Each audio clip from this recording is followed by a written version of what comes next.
Hello guys, hello friend, नमस्कार, जय हिंद, सत श्री अकाल। कैसे आप सभी? कैसे चली ज़िंदगी? बढ़िया, मज़े में? पढ़ाई लिखाई बेहतरीन, मज़े में ही चलना चाहिए। थोड़ा थोड़ा पढ़ते रहो, थोड़ा थोड़ा साथ में मज़े भी करते रहो, ठीक है? जब भी तो जीवन बैलेंस रहेगा। पढ़ती पढ़ते रहोगी तो थोड़ी कुछ हो पाएगा, है ना? और साथ में ये भी नहीं कि खेलते खेलते रहो। दोनों जीवन में बैलेंस होगा तभी जीवन को मज़ा आएगा, अदरवाइज़ नहीं आ पाएगा, ठीक है? तो जैसा कि बात हुई थी कि हमें करना है स्टार्ट क्वाड्रेटिक इक्वेशन चैप्टर, क्योंकि हम ऑलरेडी लीनियर इक्वेशन कंप्लीट कर चुके हैं। तो मैं आज करना था quadratic equation, that is chapter number 5। But एक स्टूडेंट की डिमांड पर आज हम पहले कर रहे हैं जीपी। एक्चुअली उसके एग्जाम में आना है जीपी चैप्टर, तो हम पहले करेंगे जीपी चैप्टर 11 ज्योमेट्रिक प्रोग्रेशन। उसके पहले एपी भी होता है।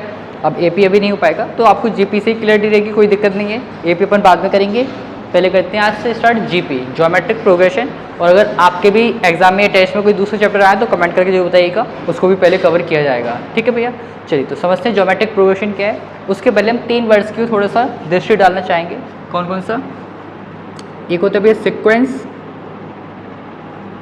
एक होता है सीरीज, और जो कि एक होता है प्रोग्रेशन, जो कि हमें पढ़ना है भैया, ठीक है? समझते तीनों वर्ड्स को थोड़ा सा बेसिक से, क्या होता है इनका मीनिंग, ठीक है? नए हैं तो चैनल को कर दीजिए सब्सक्राइब और वीडियो को कर दीजिए लाइक, और फिर करते हैं स्टार्ट वीडियो को, ठीक है? चलिए, सीक्वेंस क्या होता है समझते हैं। मैं अगर यहाँ पर एक कोई लिख देता हूँ, एक नंबर्स का अरेंजमेंट होता है सिंपली। सबसे पहले तो सीक्वेंस नंबर का अरेंजमेंट मैंने ये लिख दिया है। इसके बाद आप इसमें बता सकते हो नेक्स्ट नंबर क्या आएगा, 2 3 5 7। इसके बाद क्या आएगा, बता पा रहे हो? ये सिंपली एक सीक्वेंस है। सीक्वेंस में क्या होता है, जो आपके नंबर्स अरेंज रहते हैं वो एक लॉजिकल रूल से कनेक्ट रहते हैं एक दूसरे से, ठीक है? जैसे कि एक और लिखता हूँ, फिर उसके बाद बताऊँगा आपको।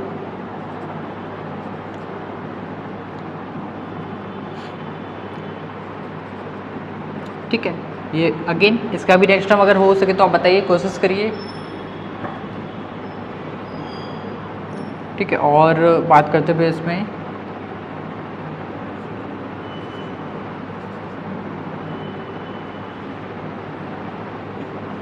तो मैंने आपके सामने 3 सीक्वेंसेस लिखे हैं। सीक्वेंसेस मतलब कि जिसमें आपके नंबर अरेंज रहेंगे, लेकिन एक कनेक्टेड रहेंगे लॉजिकल रूल से। किससे भी? लॉजिकल रूल से। एक लॉजिकल रूल इसमें वर्क करता है, उसके अकॉर्डिंग आपके नंबर्स कनेक्टेड रहते हैं एक दूसरे से। तो आप अगर ऑब्जर्व कर पा रहे हैं तो तीनों सीक्वेंस के लिए नेक्स्ट टाइम बताइए क्या आएगा। फर्स्ट में 2 3 5 7, इसके बाद क्या आएगा? सेकंड में 2 9 28 65, इसके बाद क्या आएगा? और थर्ड में 4 6 8 9, इसके बाद क्या आएगा? जल्दी से कमेंट करके बताइए इनके बाद नेक्स्ट टर्म क्या आना चाहिए, अगर आप एक लॉजिकल रूल फाइंड आउट कर पा रहे हैं तो, ठीक है? पॉज करके ट्राई कर लीजिए, ठीक है? आ गया? नहीं आया तो कोई बात नहीं, देख लेते हैं। सबसे पहले आपने ऑब्जर्व किया है, ये लिखा है 2 3 5 7। तो कहीं ना कहीं हमारे माइंड में एक चीज़ आ रही है कि भैया अगर आप ऐसे भी सोच सकते हो कि मैं 2 में +1 किया तो 3 हो गया, 3 में +2 किया 5 हो गया, अगर 1 2 तो फिर 3 में 3 ऐड करके 8 आना चाहिए था, तो 8 नहीं आ रहा है। तो एक्चुअली इस पर एक लॉजिकल रूल लगता है, जिसमें कि हम कह सकते हैं कि आपके एक्चुअल में प्राइम नंबर्स के फॉर्म में हमने लिखा है, increasing order of prime numbers.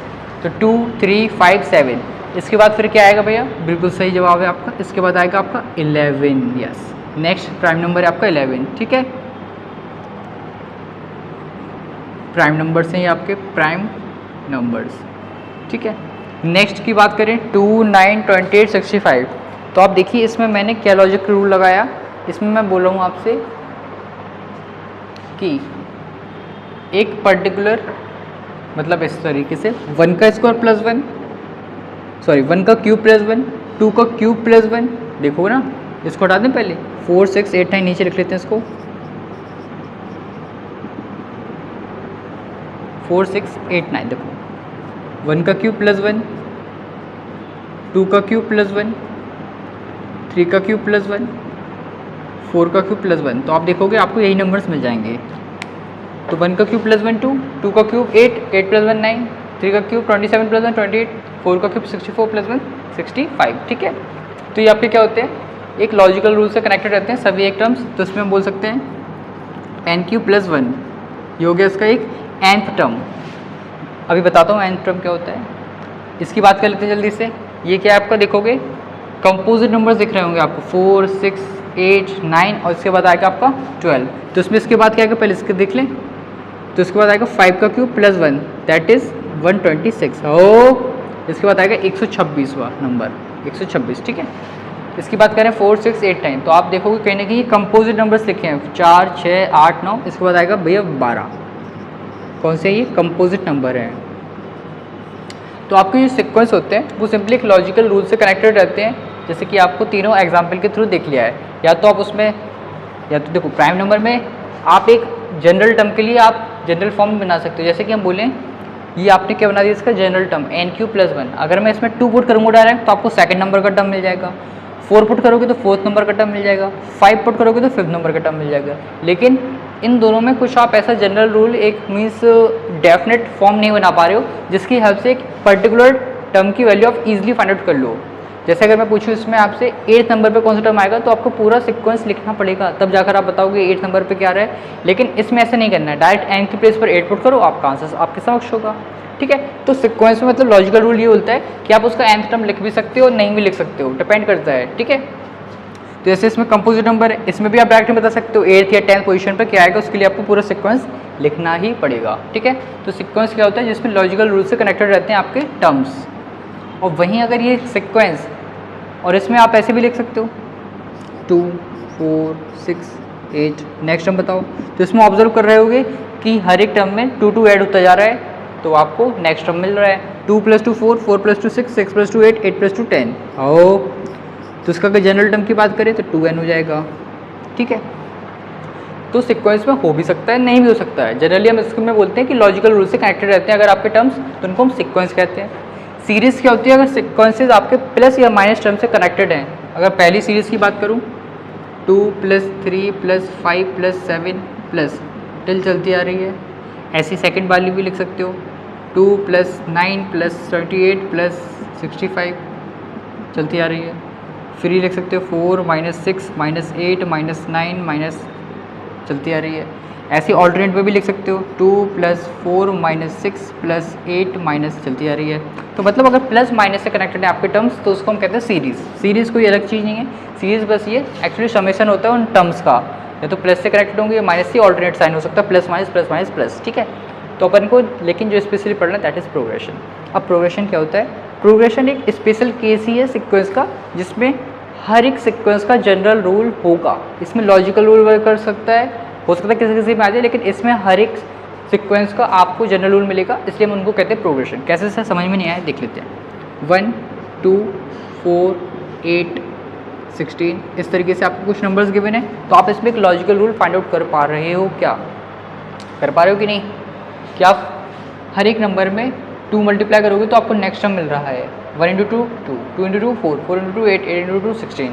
ऐसी अगर मैं बात करूँ 10 13 16 19, तो ये देखिए हर एक टर्म में अगर आप 3 ऐड करोगे तो आपको नेक्स्ट टर्म मिल रहा है। ठीक है, मिल रहा है ना। तो इन सभी के जनरल रूल होते हैं, क्या होते हैं, इन सभी के जनरल रूल होते हैं। ठीक है, अब बात करते हुए इसके बाद अपन को पढ़ना है स्पेशली कौन सी वाली, पहले क्लियर है कि नहीं, दोनों में एक जनरल रूल लगता है। जनरल रूल अभी बता रहा हूँ किस तरीके से। ठीक है, अब एक्चुअली ये जो नीचे वाला है ना, जब आप किसी नंबर में कुछ एक पर्टिकुलर नंबर को ऐड करते हो हर एक टर्म में और नेक्स्ट टर्म मिलता है तो उसको हम पढ़ते हैं एपी में। आपको पढ़ना है जीपी। जीपी में क्या होता है, ज्योमेट्रिक प्रोग्रेशन। इसका मतलब क्या होता है कि एक टर्म कोई भी हो सकता है, उसमें या तो आप एक कोई फिक्स टर्म का मल्टीप्लाई करते जा रहे हो, अब वो मल्टीप्लाई वाला टर्म आपका हो सकता है इंटीजर हो या फिर हो सकता है फ्रैक्शन में हो, दोनों टर्म में हो सकता है। ठीक है, कैसे समझ में नहीं आया समझाते हैं। जैसे 2 × 3 कर रहे हैं, 2 × 3 6, 6 × 3 18, 18 × 3 54, तो आपका ये एक जीपी है। जीपी क्या है, अगर आपकी जो टर्म्स हैं वो एक कोई पर्टिकुलर टर्म के मल्टीप्लिकेशन से बनते जा रहे हैं तो उसको हम जीपी कहेंगे। एक और एग्जाम्पल लेते हैं, तो क्या इसको जीपी कहना सही रहेगा। इसमें भी सर एक्चुअल में आप मल्टीप्लाई ही कर रहे हो, लेकिन किसका, 1/2 का। तो मैंने डिवीज़न अलग से नहीं बोला है, मल्टीप्लाई या तो आप इंटीजर का कर सकते हो या फिर फ्रैक्शन का कर सकते हो। ठीक है, तो उसके थ्रू जो बनने वाला प्रोग्रेशन है that is called geometric progression. ठीक है, और इसमें याद रख लेना डेफिनेट रूल,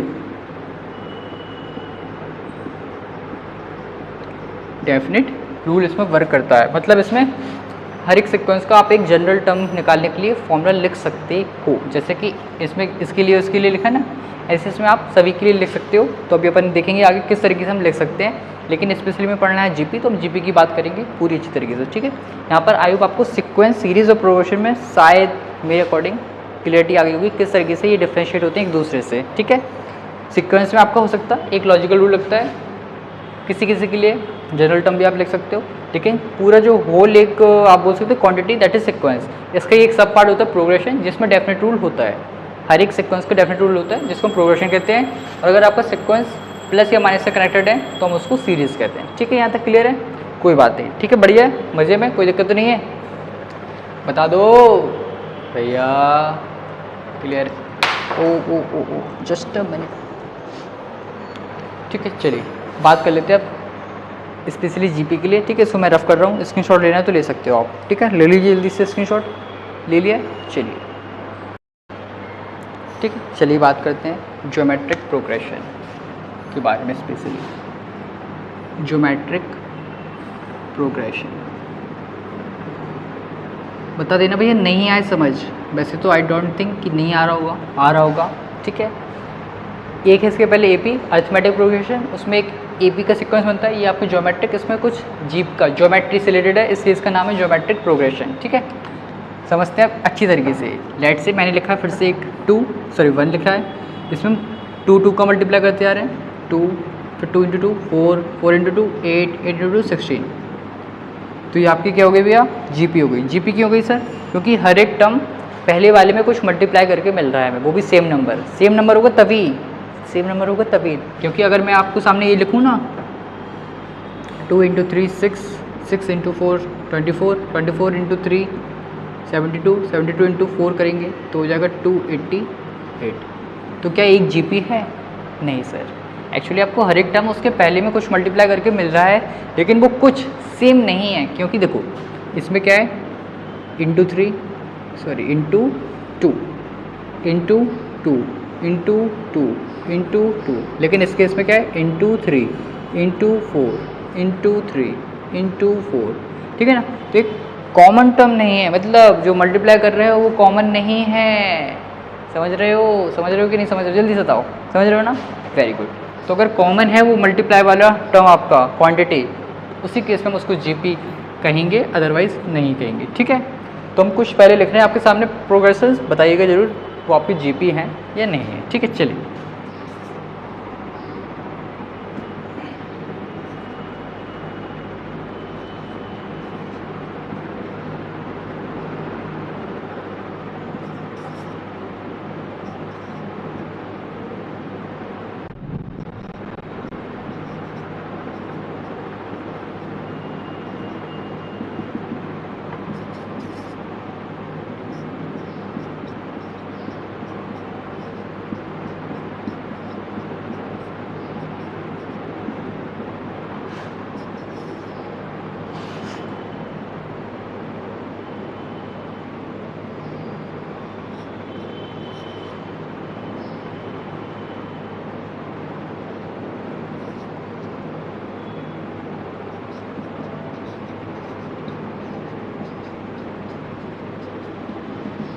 ये आपके सामने मैंने 4 सीक्वेंसेस लिखे हैं, बताइए इनमें से कौन सा जीपी है, कौन सा नहीं है, और है तो क्यों है, ठीक है। जल्दी से कमेंट में बताइएगा, बता दिया है। चलिए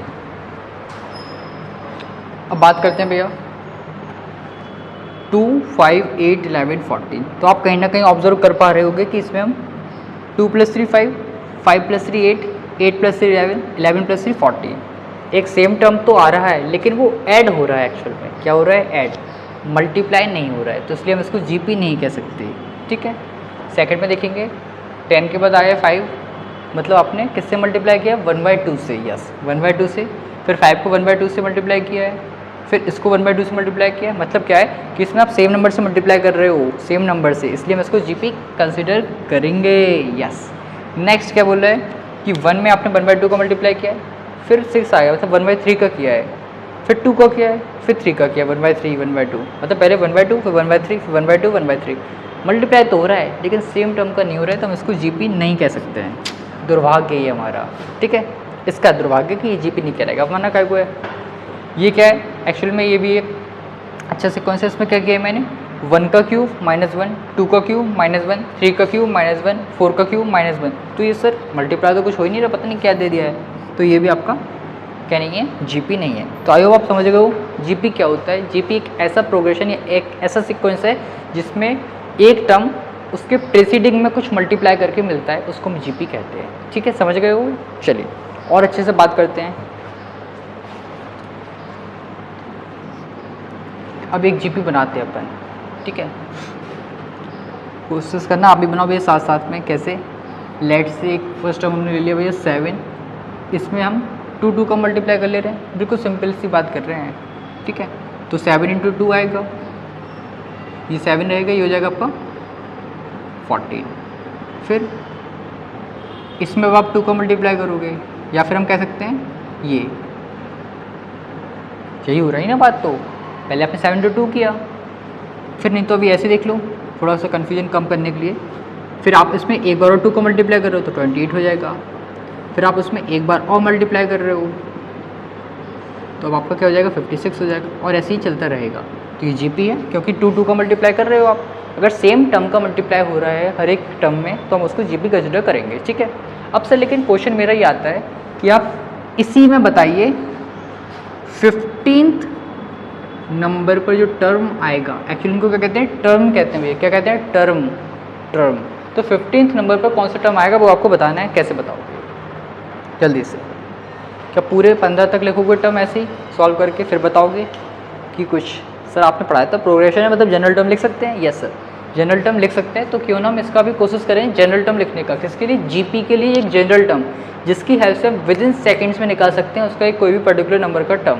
कैसे सर, समझ में नहीं आया? चलिए बात करते हैं, ठीक है। देखो आपने एक चीज़ ऑब्जर्व किया, सबसे पहले तो जो पहले लिखा रहता है उसको कहते हैं भैया फर्स्ट टर्म, ठीक है। First term, it's not first term, mensuration वाला फर्स्ट टर्म नहीं है, ये आपका फर्स्ट टर्म। और जिससे आप हर एक इंडिविजुअल टर्म को मल्टीप्लाई कर रहे हो उसको हम कहते हैं भैया वैसे कॉमन रेशियो। सर रेशियो क्यों कह रहे हो? एक्चुअली रेशियो पता क्यों कहते हैं? क्योंकि आप इसमें रेशियो निकालते हो कैसे, second term divide by first term, उसकी हेल्प से निकालते हो, ठीक है। अब इसमें तो आपको सोचना पड़ रहा था कि मल्टीप्लाई करें, नहीं सोचना है इतना, अभी बताएंगे कैसे। देखिए आप क्या करिए, आपको मतलब बस ये चेक करना है कि कॉमन रेशियो का सेम है कि नहीं। सर कॉमन रेशियो क्या होता है पहले ये बताओ, ठीक है भाई। कॉमन रेशियो देख लीजिए क्या होता है। कॉमन रेशियो आपका सिंपली होता है स्मॉल आर से रिप्रेजेंट, और इसको निकालते कैसे हैं, a term divide by preceding term. Spelling देख लेना भैया, ठीक है। एक टर्म को अगर उसके प्रेसीडिंग टर्म से डिवाइड कर रहे हो और ऐसे ही आप अगले किसी कंसेक्यूटिव पेयर के लिए वर्क करेगा ये, ठीक है। सर समझ में आ नहीं रहा है थोड़ा थोड़ा। एक टर्म लीजिए, कोई भी इसमें से पिक कर लीजिए, उसकी जस्ट पहले वाले टर्म से डिवाइड करो, फिर ऐसे कोई दूसरे पेयर के साथ करो, अगर सेम आता है तो वो जीपी, अदरवाइज नहीं है, ठीक है। जनरली कैसे बात करेंगे, जैसे कि 14/7 किया हमने तो कितना आ गया, 2 आ गया। ऐसे 28/14 किया तो 2 आ गया, ठीक है। तो हम बोल सकते हैं इसको क्या है, ये एक जीपी है, क्योंकि जो रेशियो निकाला दो टर्म्स का, इसलिए इसको बोल रहे हैं कॉमन रेशियो। रेशियो तो कुछ भी हो सकता है, जैसे कि इस केस में देखोगे रेशियो इस केस में है कि इस केस में, इस केस में रेशियो यहाँ पर देखो 1/2, इसमें देखोगे 1/3, तो रेशियो अलग अलग है। रेशियो सेम है अगर तो हम कहेंगे वो जीपी में है, मतलब उसका रेशियो कॉमन रेशियो है, इसलिए उसको हम कहते हैं कॉमन रेशियो। आर से रिप्रेजेंट होता है, ठीक है, अ term divide bye it's preceding term, ठीक है। और ऐसा आपको दो कंसेक्यूटिव पेयर के लिए बात कर रहे हैं हम, पहले तो दो टर्म्स आपके कंसेक्यूटिव होने चाहिए, ये नहीं कि एक टर्म 28 ले लिया एक साथ ले लिया, वो फिर वर्क नहीं कर पाएगा, क्योंकि आप उसका 28 साथ ले लो फिर 56 और 28 ले लो तो वर्क ही नहीं करेगा।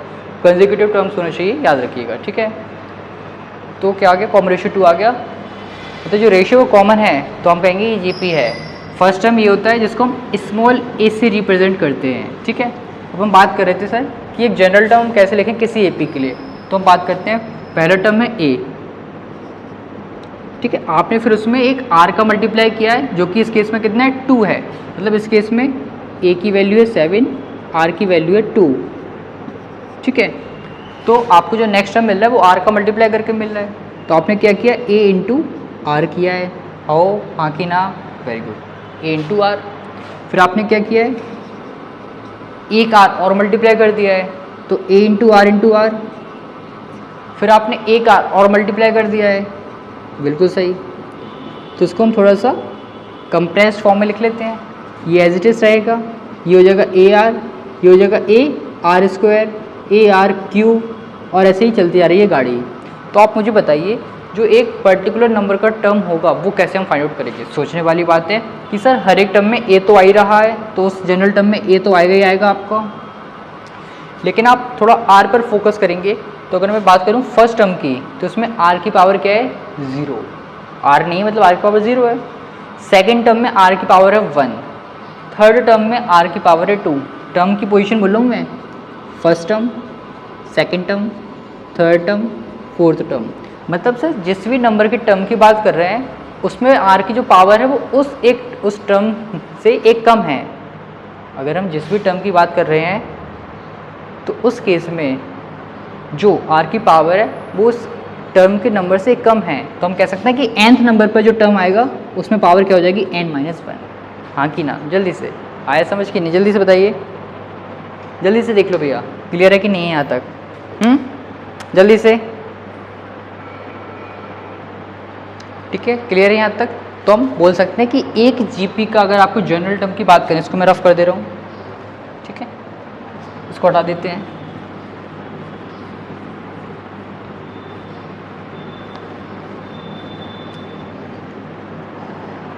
अब मैं बात करूं अगर एक जनरल टर्म क्या होता है किसी भी एक जीपी का जनरल टर्म, तो भैया वो होता है आपका ए आर की पावर n-1। और रिप्रेजेंट कैसे करते हैं, किसी किसी में टी सब स्क्रिप्ट में n रहेगा या फिर ए सब स्क्रिप्ट में n रहेगा, ठीक है। तो आप देख लीजिएगा आपकी बुक में किस तरीके से रिप्रेजेंट है ये एक जनरल टर्म, ठीक है, दोनों ही रिप्रेजेंटेशन होते हैं जनरल टर्म के लिए, ठीक है। तो ये हो गया जनरल टर्म का फॉर्मूला। अब इसकी हेल्प से आप किसी भी नंबर का टर्म निकाल सकते हो। जैसे कि इसमें बात करें थे 15 नंबर का टर्म, तो A15 बोल सकते हैं हम। ए की वैल्यू क्या है भैया, 7, आर की वैल्यू क्या है 2, और पावर क्या आएगी 15-1, तो हो जाएगा 7, 2 की पावर 14। इसको सॉल्व कर लोगे आपको वैल्यू मिल जाएगी, मतलब 15 नंबर पर क्या वैल्यू आएगी वो आपके यहाँ से आंसर हो जाएगा। है सिंपल कि नहीं है, जनरल टर्म क्लियर है, कोई डाउट तो नहीं है यहाँ तक। अब इसके बाद स्क्रीनशॉट ले लीजिए पहले इसका, जल्दी से ले लीजिए स्क्रीनशॉट। चलिए इसको मैं रफ कर दे रहा हूँ, फिर अपन आगे बढ़ते हैं, ठीक है ना। चलिए बात करें तो इसके आगे का क्या है सिस्टम। अब पहले तो मैं आपको एक क्वेश्चन दे रहा हूँ, ठीक है, हटो।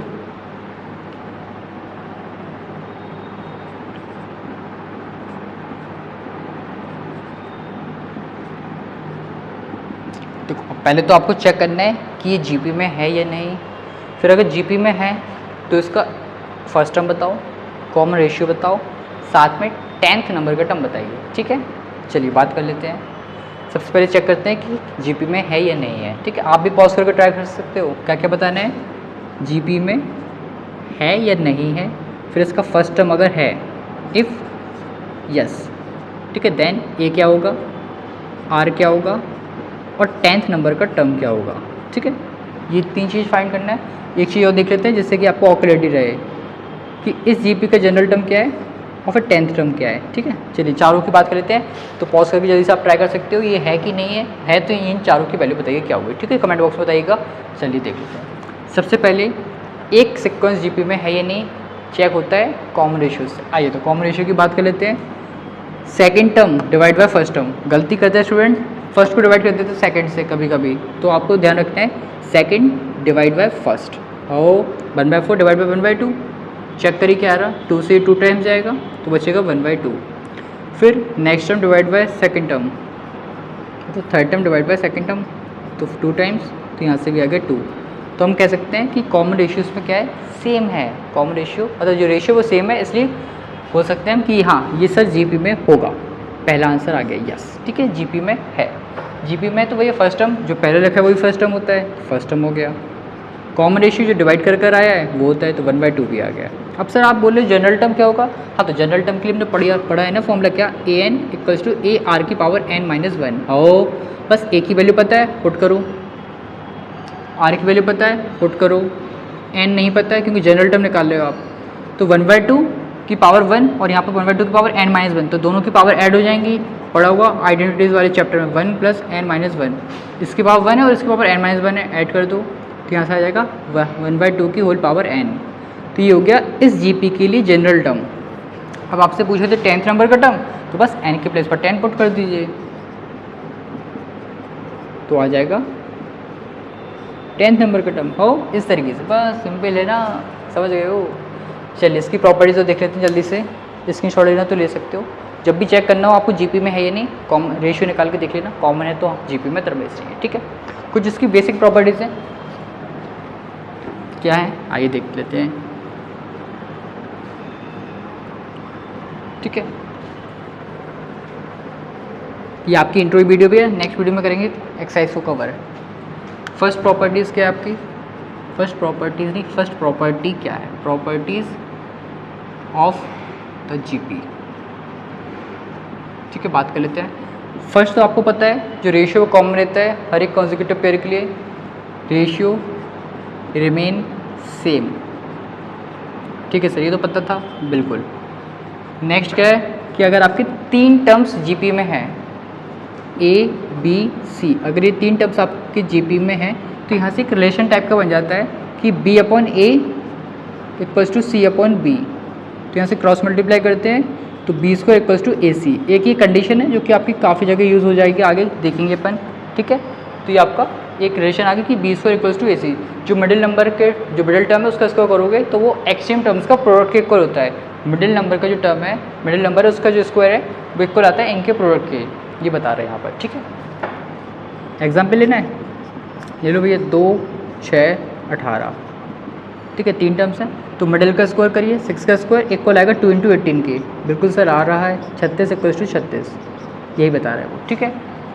नेक्स्ट क्या है प्रॉपर्टी कि अगर आप एक जीपी के हर एक टर्म में किसी एक नॉन ज़ीरो का मल्टीप्लाई डिवाइड करते हो तो वो जीपी में रहेगा। कैसे सर, मतलब क्या है, यही ले लेते हैं 2, 6, 18 चलती आ रही है ऐसी। अब इसमें मान लेते हैं हम 2 का मल्टीप्लाई कर दे रहे हैं अलग से, अभी जीपी में यही है, ठीक है, अभी जीपी में है।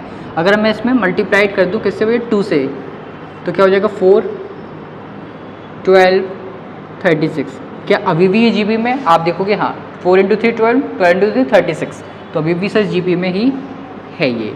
अगर मैं इसको 2 से डिवाइड कर देता हूँ, डिवाइड बाय 2 इसको, ठीक है, ये भी इसको ही किया है, तो अब देखोगे ये 1 हो जाएगा, ये 3 हो जाएगा, ये आपका 9 हो जाएगा। तो सर क्या अभी भी जीपी में 1 × 3 3, 3 × 3 9, अभी भी जीपी में। तो मतलब क्या है, अगर आप किसी भी एक जीपी को नॉन ज़ीरो नंबर से मल्टीप्लाई या डिवाइड करते हो तो वो आपका जीपी में ही रहेगा, और साथ में कॉमन रेशियो भी सेम रहेगा। तीनों केस में आप देखोगे 3 3 3 ही आ रहा है कॉमन रेशियो, ठीक है। ये आपकी थर्ड प्रॉपर्टी। फोर्थ प्रॉपर्टी क्या है कि अगर आपको एक जीपी गिवन है, इसी के एक एग्जाम्पल ले लेते हैं 2, 6, 18, अगर आप उसका रेसिप्रोकल कर दोगे तब भी वो जीपी में ही रहेगी। कैसे सर, 1/2, 1/6, रेसिप्रोकल 1/18। तो आप देखोगे अभी अब रेशियो क्या आ रहा है, 1/3 हो जाएगा, रेशियो हो जाएगा 1/3, 1/3। मतलब इस केस में क्या हुआ, पहले जो रेशियो था वो रेसिप्रोकल हो जाता है, रेसिप्रोकल करने पर जो रेशियो वो रेसिप्रोकल हो जाता है, रेसिप्रोकल करने पर उस पूरी जीपी को, ठीक है। नेक्स्ट प्रॉपर्टी क्या कहती है, अगर एक आपके पास नॉर्मल जीपी है और उसमें आप दूसरी जीपी का मल्टीप्लिकेशन कर देते हो अकॉर्डिंग करस्पॉन्डिंग टर्म्स के रिस्पेक्ट में, पहली जीपी आपकी ये थी, दूसरी जीपी आपकी ये रही, ठीक है, इनको अगर आप मल्टीप्लाई या फिर डिवाइड करते हो तो वो भी आपकी जीपी में ही रहेंगे। कैसे सर, ए आर स्क्वायर इस तरीके से आप करोगे तो ये भी आपका जीपी में ही रहेगा। अगर इनको आप डिवाइड कर दोगे तब भी वो जीपी में ही रहेंगे, ये जीपी में, और AR स्क्वायर, ठीक है, तो ये भी आपकी जीपी में ही रहेंगे। क्लियर है यहाँ तक। तो ये आपकी कुछ बेसिक प्रॉपर्टीज़ हैं जो कि अपन ने ऑलमोस्ट देख लिए हैं, ठीक है। स्क्रीनशॉट ले सकते हो, लेना हो तो जल्दी से। कोई डाउट तो नहीं है इसमें, क्लियर है। और वैसे चाहो तो एक और प्रॉपर्टी, लेकिन कुछ इतना उसमें यूज़फुल है नहीं है, वो आपकी क्या है कि अगर एक जीपी को आप एक किसी पर्टिकुलर पावर से रेज कर देते हो, जैसे कि इसी का एग्जांपल ले लें, ये तो बड़ा हो जाएगा, थोड़ा बेसिक ले लेते हैं ये वाला 1 2 4 8, ठीक है। इस केस में रेशियो कितना है 2 है। अगर आप सभी की पावर 2 2 2 या फिर 3 3 3 4 4 4 कर दोगे तब भी वो जीपी में रहेगा। कैसे सर? अभी तो जीपी में है, अगर मैं सब पे लगा दूँ स्क्वायर तो क्या तब भी जीपी में रहेगा? आइए देख लेते हैं। 1 का स्क्वायर 1, 2 का स्क्वायर 4, 4 का स्क्वायर 16, 64। तो आप देखोगे एक्चुअल में इसमें क्या हो गया, अभी भी जीपी में 4 4 4, अभी क्या था 2 2 2। इस केस में मतलब क्या होगा, जो कॉमन रेशियो है वो रेस हो गया उस पावर से, जीपी में ही रहेगा, बस वो रेशियो आपका रेस हो गया उस पावर से। इस केस में सेम रहेगा रेशियो, किस केस में, इसी केस में था ना, हाँ इस केस में आपका सेम रहेगा, इस केस में रेसिप्रोकल हो जाएगा रेशियो का। ठीक है, तो आपकी कुछ बेसिक 6 प्रॉपर्टीज़ हैं, देख लीजिए इनको, नोट कर लीजिए, और फिर नेक्स्ट वीडियो में अपन करेंगे अब क्या क्वेश्चन है। जल्दी से स्क्रीनशॉट ले लीजिए, ले लिया है। तो आज की वीडियो में हमने बेसिक देख लिया है, जीपी क्या होता है, उसको जनरल वे में हम कैसे चेक कर पाएंगे कि जीपी है ही नहीं, जनरल टर्म क्या होता है वो देख लिया, फर्स्ट टर्म, कॉमन रेशियो, और बाकी प्रॉपर्टीज़ भी देख लें। आई होप आपको समझ में आ गया होगा आज के इंट्रो वीडियो में कि जीपी होती क्या है, ज्योमेट्रिक प्रोग्रेशन क्या होता है। नेक्स्ट वीडियो में करेंगे फर्स्ट एक्सरसाइज। आप चाहो तो जब तक कुछ क्वेश्चन ट्राई कर सकते हो, नहीं तो फिर मिलते हैं नेक्स्ट वीडियो में क्वेश्चन के साथ। ठीक है, जब तक इनको एक बार रिवाइज कर लीजिएगा, नोट्स बना लीजिएगा, फिर मिलते हैं नेक्स्ट वीडियो। ठीक है, तब तक खुश रहे, मस्त रहे, पढ़ाई में व्यस्त रहें। थैंक यू, जय हिंद।